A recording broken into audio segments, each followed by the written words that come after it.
welcome into Real Deal Sports Talk with me, KP. There's a lot going on. We got a lot to talk about. There's been a lot of stories since I got at you guys last time, for sure. A lot of things that happened that came out late Sunday night that we weren't able to talk about on the show Sunday. And, different things that are going on.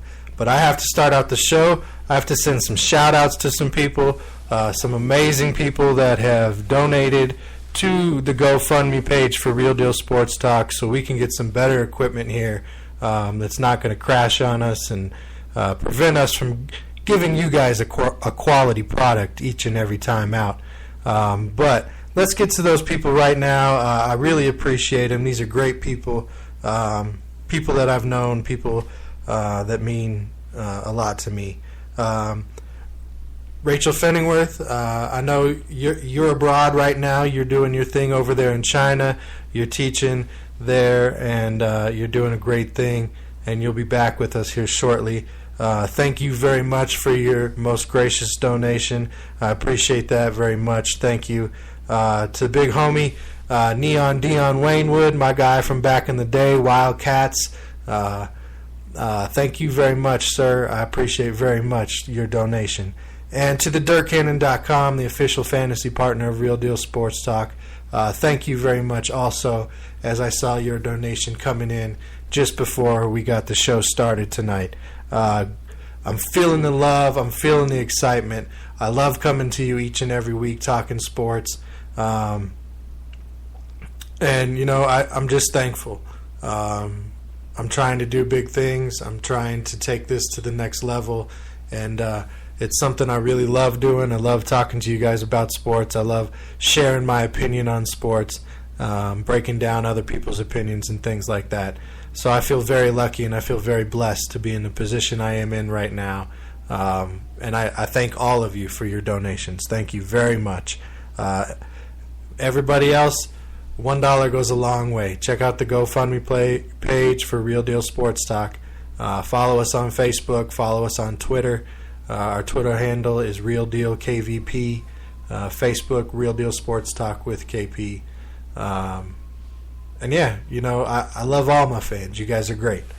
Let's get into some sports. We'll talk with the semi-sports. This is only a sports conversation because Calvin Johnson's involved.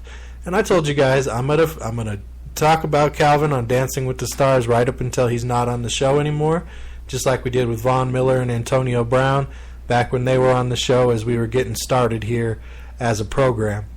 Dancing with the Stars came on after the debate during the end of the Atlanta-New Orleans game, which sure it had low ratings. Atlanta-New Orleans did. High-scoring game, two teams with no defense, and Atlanta pulled it out. They pulled out a great one. It was a big win for them. We'll talk about them here in a minute when the Dirt Cannon and Jeremy call in to do Cunningham's picks, which, I'm trying that out as the new title of the segment there. We'll see if it sticks or not. But Calvin moved on in Dancing with the Stars. They did a competition dance this week where it was Calvin against another dancer. I forget her name right now. She did great. I honestly thought she was going to beat Calvin with her performance, but the judges gave Calvin, I think, his best scores of the season so far. He moved on. We'll see how he does next week. He's been impressive so far. He looks like a big, giant, long, lean dancer. So we'll see how long he rides this thing out. One guy that this is a story we didn't get to talk about on Sunday night. It came out after the show was over. It was being reported that we have lost the great golfer, the great ambassador, Arnold Palmer. Arnold Palmer, to me, is more of statistics and history and a great drink. I didn't see Arnold Palmer play a lot of golf. I've seen him kick off the Masters and things like that. But to the people who knew him and the people in golf that he meant something to and around the world, it was a big loss. He was a big name. People were comparing him to Muhammad Ali for the sport of golf. I don't know if it's quite like that, But, this is a guy who won over 90 tournaments. He was a great golfer and a great guy. Everybody loved him. So, all the stories this week of if guys were missing his tournament, they would call him up or fly out and talk to him and show him the respect. And they just didn't want it to have it be like that way with Arnold. So he will be missed. He was a great. Let's celebrate his accomplishments, celebrate who he was, and we'll go on to live another day in remembrance and in honor. This is somebody who's going to be honored by the Denver Nuggets on opening night. This has caused some controversy. Some people are like, what's going on here? He only played here 4 or 5 years. Dikembe Mutombo. I love saying his name like that. I loved hearing his voice. I loved hearing his press quotes when he was here in Denver. And, hey, I don't know that the Nuggets have like a Ring of Fame type thing, so why not retire his number? He was a great. He holds records for the team. I think part of this is almost a reaction to the Atlanta Falcons honoring him already. The Atlanta Hawks, already honoring Dikembe. And he meant a great deal to the resurgence of the Nuggets in the early and mid 90s. Is he an all-time great? No, but you can't compare what the Nuggets would do to say, oh, well, they retired Michael Jordan's number. Michael Jordan's a different player. He meant something else to the Chicago Bulls. Their franchise was something else. To the Denver Nuggets, Dikembe Mutombo is one of the greats. I have no problem with his number being retired. I think all the bad press about, or the bad thoughts and ugliness that came out this week when it was suggested that Carmelo's number should be retired.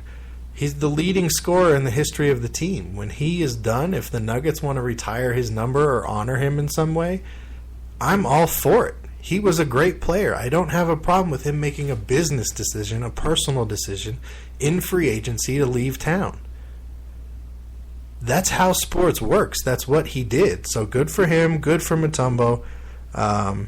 This guy, he announced he's going to retire too. Paul Pierce. This is his last season. The truth is done. It's over. He's going to do his goodbye song and ride off into the sunset, so to speak. So, good for Paul Pierce. I'm not a big fan of announcing it a whole season ahead of time. I think that's a little selfish, and let's have it all be about me, and let's have a celebration everywhere I go. Whatever. It's the new fad. It'll probably go away. Tim Duncan, hey, you retired, bud. Leave the Spurs alone. Now you're going to be coaching. You just can't leave the team. They had to find something else for you to do. They don't know what the role is going to be. They don't know exactly what it is. But Tim Duncan will have some kind of role with the San Antonio Spurs this year. He's been at practice so far as training camp is open. Maybe he's just there to, help give some more leadership and be with the guys and help Popovich a little bit. We'll have to see what that turns into. It's an interesting story.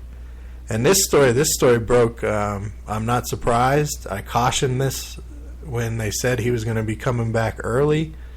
J.J. Watt, he's going on the IR with another back injury. And I told you guys when they said he was going to come back week 1 instead of week 4 that they were rushing it. They were rushing him. It's a back injury. You got to let those things heal. You start piling up back injuries, and all of a sudden your career starts taking off 5-10 years. We'll probably never see the same J.J. Watt we've seen now for the last 4 years. Not after the back injuries. Even if he comes back and it's all healed, that explosiveness, that it's going to creep into the back of his head, that he has to play a little different, bend a little different, work out a little different. Because now the back injuries are piling up. And you can't have piling up back injuries when you're a defensive end who basically has to carry a team.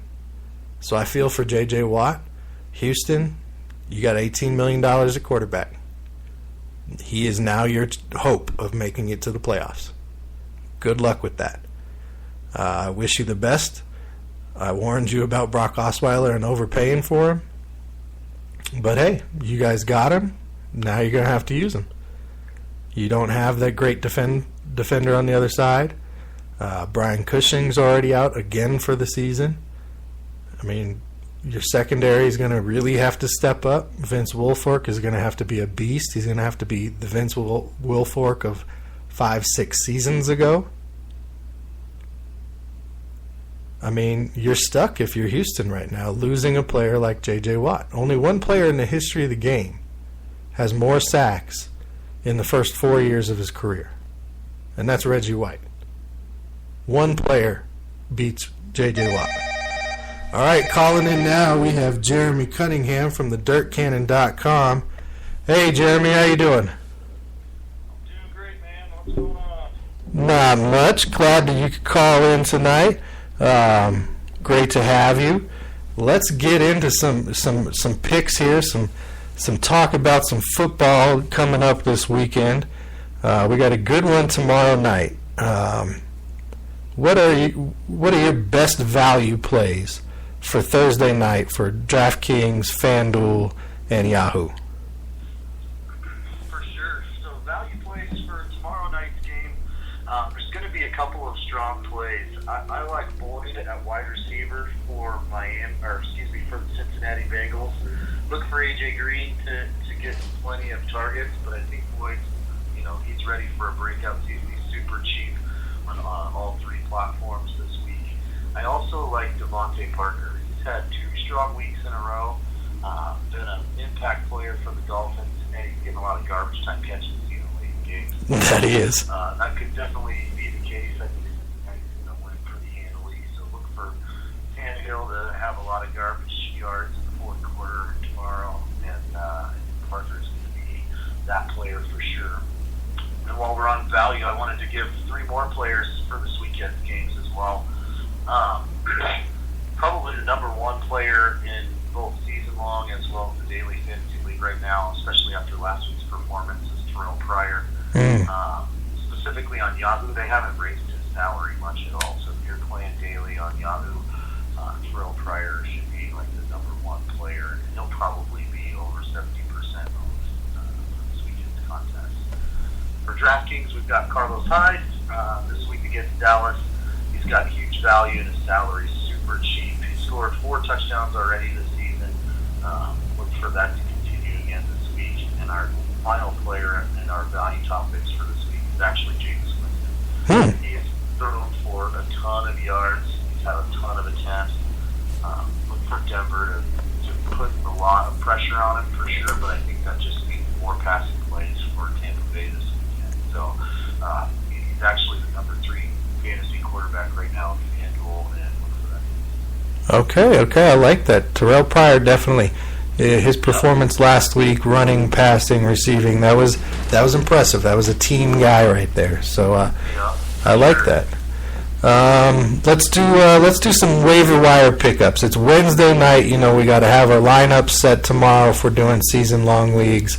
If there's a waiver wire guy out there, I know you mentioned Terrell Pryor. Who's somebody else out there that we should be looking to try and pick up? Terrell Pryor is number 2 on the list, and I'm going to give you some stats from Yahoo. Excuse me. Yahoo has 351,000 ads this week on all of their season-long leagues for Terrell Pryor. Number 1 on that list, however, is Jordan Howard for Chicago. With Jeremy Langford going down, looks like he'll be out 4 to 6 weeks. Howard was already starting to see some playing time on first and second down as it was, and he's been added 359,000 ads so far. So he's, people have noticed that. If he's still out there, look for him. He's going to play a pretty major role in the next month or so in season long. And then number 3, I've got Kyle Rudolph.